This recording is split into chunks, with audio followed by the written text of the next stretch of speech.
Hello class, welcome आपका Manoj sir English classes में आपका स्वागत है। तो आज का टॉपिक हम पढ़ने वाले हैं लर्न इंग्लिश। हम अंग्रेजी जो है पढ़ना लिखना सीख रहे हैं। तो मैंने जो पहला सब्जेक्ट पढ़ाया था अल्फ़ाबेट, वो ग्रामर से कोरिलेटेड है। लेकिन ये जो अब मैं पढ़ा रहा हूँ, जिन भाई बहनों को इंग्लिश पढ़ना नहीं आता है, काफ़ी समस्या फील कर रहे हैं, तो वो जो है इस चीज़ को आसानी से सीख सकते हैं। तो कुछ ज़रूरी बातें थी जो कि करनी थी। मैंने इसके लिए अलग से एक वीडियो भी बनाया था, लेकिन वो मुझे उतना प्रभावी नहीं लगा।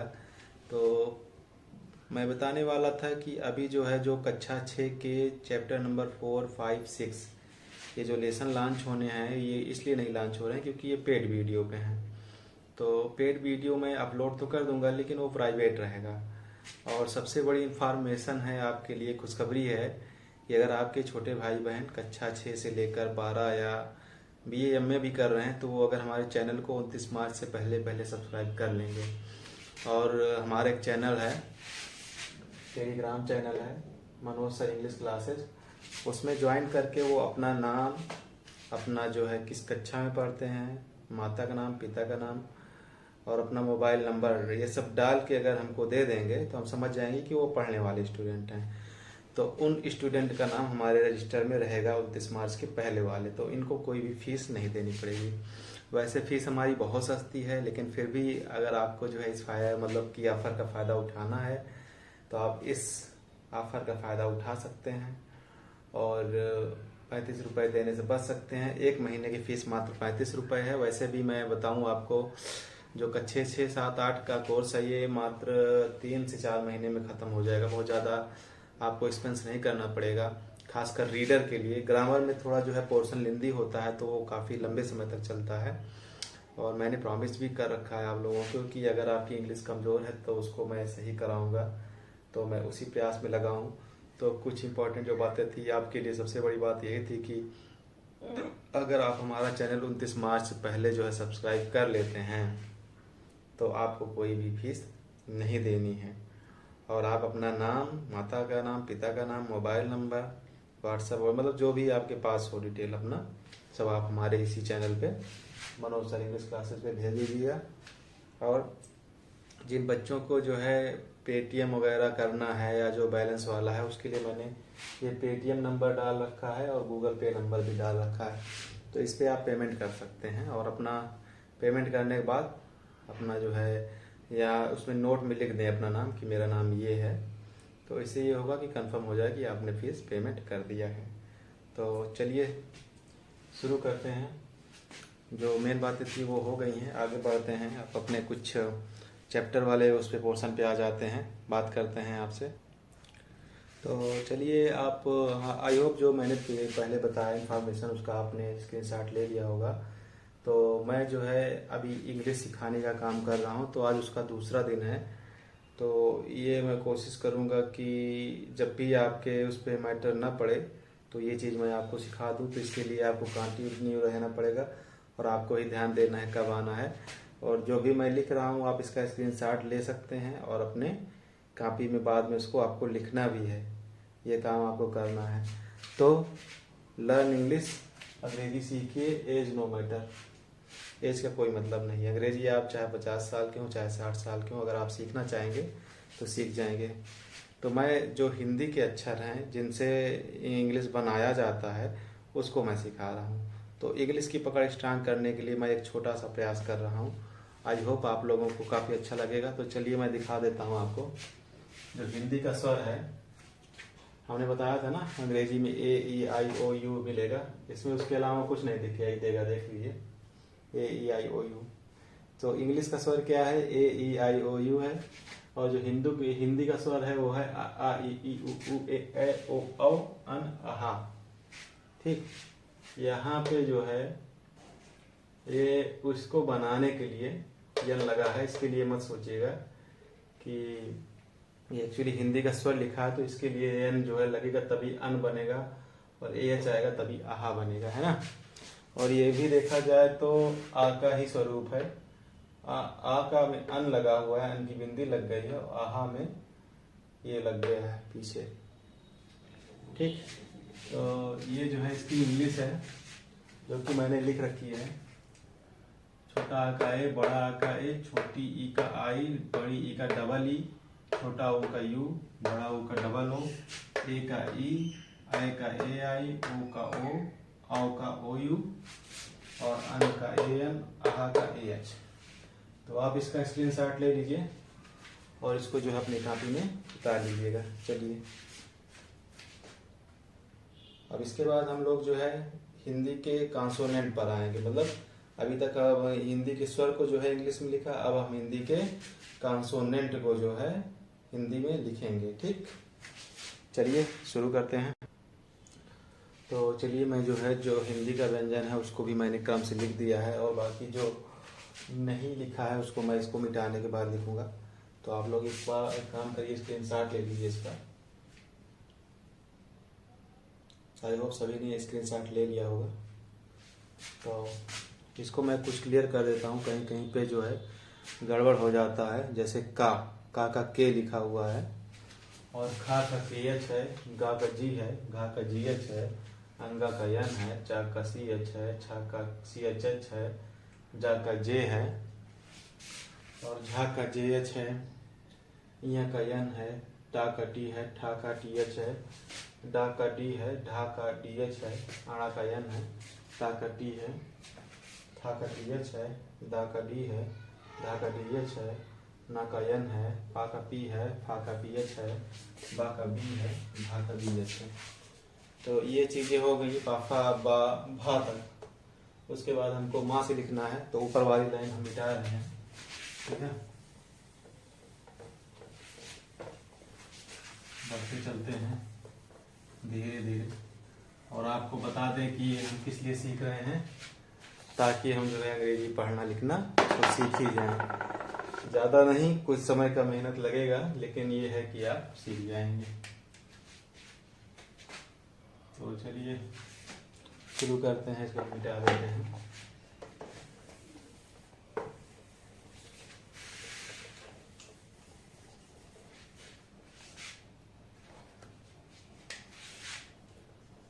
मा, या,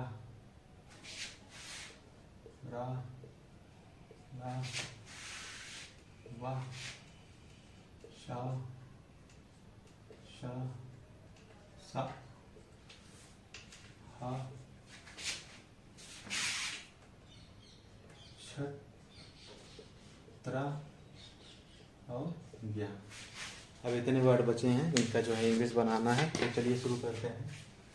माँ का हो जाएगा सीधा सीधा यम, या का हो जाएगा वाई, रा का हो जाएगा आर, ला का हो जाएगा एल, वा का हो जाएगा या तो वी या तो डब्ल्यू।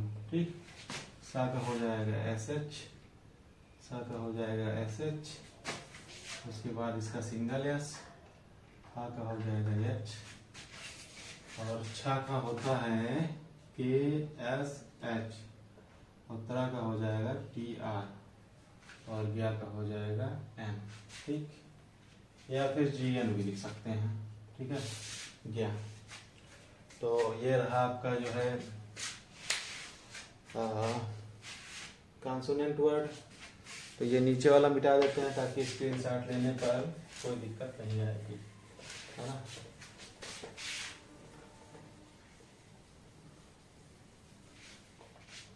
तो आज आपने जो है क्या क्या सीखा, स्वर को जो है इंग्लिश में बदला और व्यंजन को इंग्लिश में बदला। तो आई होप आप स्क्रीनशॉट इसका ले चुके होंगे, नहीं लिए तो जल्दी ले लीजिए ताकि आगे मामला बढ़ाया जाए। तो चलिए आगे देखते हैं क्या होता है।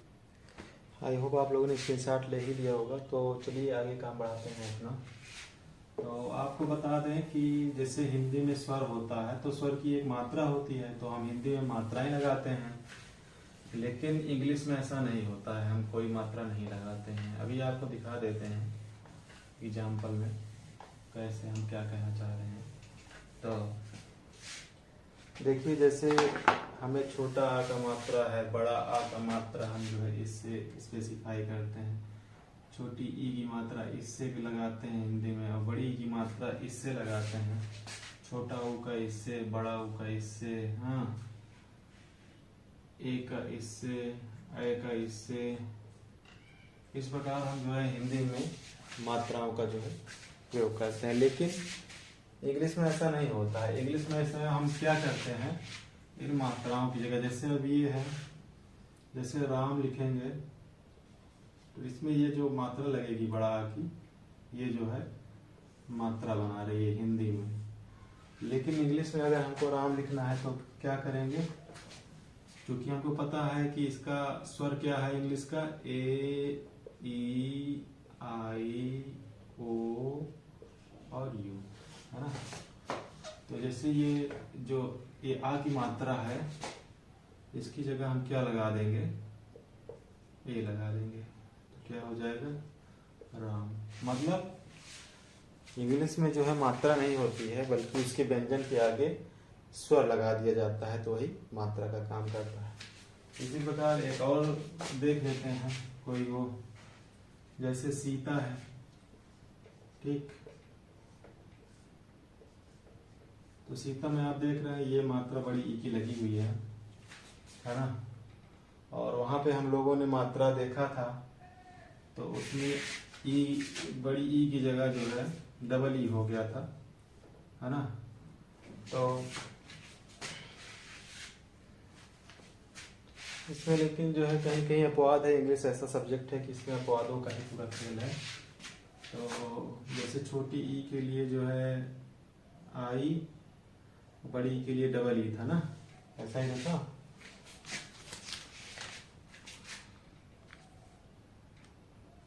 बिल्कुल। तो हमको जैसे अब सीता के बारे में लिखना है, तो सीता में बड़ी ई की मात्रा तो हम हिंदी में इस तरह लगा दिए, ये मात्रा है। लेकिन जब इंग्लिश में लिखेंगे तो जो है इसके लिए क्या लगाएंगे, ये यहाँ से आई, क्या हो जाएगा, सीता, है ना। ये है इंग्लिश का कॉन्सेप्ट। मतलब हमको जो है जैसे हिंदी में स्वर की जगह मात्रा लगता है, उसी प्रकार इंग्लिश में जो है मात्रा की जगह स्वर को ही लगा देते हैं। तो ये थी कुछ शब्द, और अब आपको जो है क्या काम करना है, ये वीडियो ज़्यादा बड़ा नहीं बनना है, क्योंकि सारा काम मैंने करा दिया है। तो काफ़ी समय ही मैंने बचाया है, वीडियो को पॉज करके मैंने जो है लिख के काफ़ी समय बचाया है। तो आपको सबसे पहले करना क्या है कि जितना भी मैंने वॉवेल कॉन्सोनेंट लिखाया है हिंदी का, और जो इसकी इंग्लिश लिखाई है, उसको कम से कम 10 पेज आपको लिखना है, कम से कम 10 पेज, और लर्न होना चाहिए हर हाल में। लर्न कैसे करेंगे, पहले जो है उसको जो है अपनी कॉपी में लिखेंगे, जैसे का लिखा, खा लिखा, गा लिखा, जो स्क्रीनशॉट लिया है वहाँ से आप जो है उतारेंगे। फिर उसके बाद इसकी इंग्लिश लिखेंगे, है ना, ये हो गया, ठीक। अब उसके बाद आपको क्या करना है, जब आप इसको लिख लेंगे तो आप 2 बार या 5 बार, कम से कम लगभग 5 बार, 5 टाइम, 5 बार आपको जो है उसको पढ़ना है। और पढ़ने के बाद फिर क्या करेंगे, आप उतारेंगे। कैसे उतारेंगे, पहले स्वर लेंगे हिंदी का, ठीक, फिर उसके बाद जो है इंग्लिश का लिखेंगे। जैसे ये छोटा आ से स्टार्ट करेंगे आप, और यहाँ तक, इस तरह लगभग जो है कम से कम 3 से 4 पेज तो लिखेंगे ही शुरू में, है ना। फिर उसके बाद जो है पर डे आपको 1-1 पेज, मतलब आप इंग्लिश बनाएंगे बिना देखे 5 बार जब आप रन कर लेंगे, ठीक। फिर यहाँ से लिखते हुए आएंगे आप, ठीक। और उसके बाद जब यहाँ पे पहुँचेंगे तो इसकी इंग्लिश जी है। ऐसे आपको जो है 10 पेज तक करना है। तो यही आपका काम है। जो अगला काम है, जो अगला चीज़ हम इसमें पढ़ाने वाले हैं आपको, वो हम मात्राओं को जो है सिखाने वाले हैं। तो मात्राओं को कैसे सिखाने वाले हैं ये भी हम आपको बता देते हैं फटाक से। जैसे हम जो है ए से कितने शब्द बनते हैं इंग्लिश में, किस किस तरह के बनते हैं शब्द, उसको बताएंगे। जैसे ए है, ठीक, तो इससे क्या बन जाएगा, राम बन जाएगा ना, श्याम बन जाएगा ना, है ना, और मनोहर बन जाएगा ना, ये मतलब आपको जो है एक ही मात्रा पे कल आपको हम काम सिखाएंगे। फिर उसी प्रकार ई की हम सीखेंगे, फिर आई की, फिर ओ की, फिर यू की। और एक जो है ऑब्सेशन है इंग्लिश में, थोड़ा सा जो है लोग मानते हैं कि जो वाई होता है उसको भी मात्रा में लिया जाता है, लेकिन वो सब रेयर केस की बातें हैं, तो वो सब हम पढ़ेंगे, क्योंकि इंग्लिश एक अपवाद का सब्जेक्ट है, तो इसको जानना सबके बस की बात नहीं है। लेकिन अगर आप हमसे पढ़ रहे हैं तो हम आपको बताएंगे क्या कैसे आपको करना है, कैसे चलना है। ठीक, तो चलिए वीडियो को यहीं समाप्त करते हैं। आई होप आपको ये वीडियो बहुत अच्छा लगा होगा, और जो मैं कह रहा हूँ उसको आपको गांठ बांध के करना है, और अगर आप उसको कर ले जाएंगे तो भविष्य में आपको बहुत ज़्यादा फायदा मिलने वाला है। तो कल हम जो है मात्राओं के बारे में सीखेंगे, और उसके बाद फिर कल इंग्लिश लिखना सीखेंगे, कैसे इंग्लिश लिखा जाता है, जो थोड़ी बहुत लिखने में कमियां आती हैं। कल हो सकता है मात्रा में समय लग जाए, एक ही मात्रा में, फिर ई आई मतलब ए ई आई ओ यू जैसे है, जो जो खत्म हो पाएगा कल के दिन में उसको हम खत्म करने की कोशिश करेंगे, बाकी हम कल देखेंगे। तो चलिए मिलते हैं कल आपसे। हाँ, थैंक यू।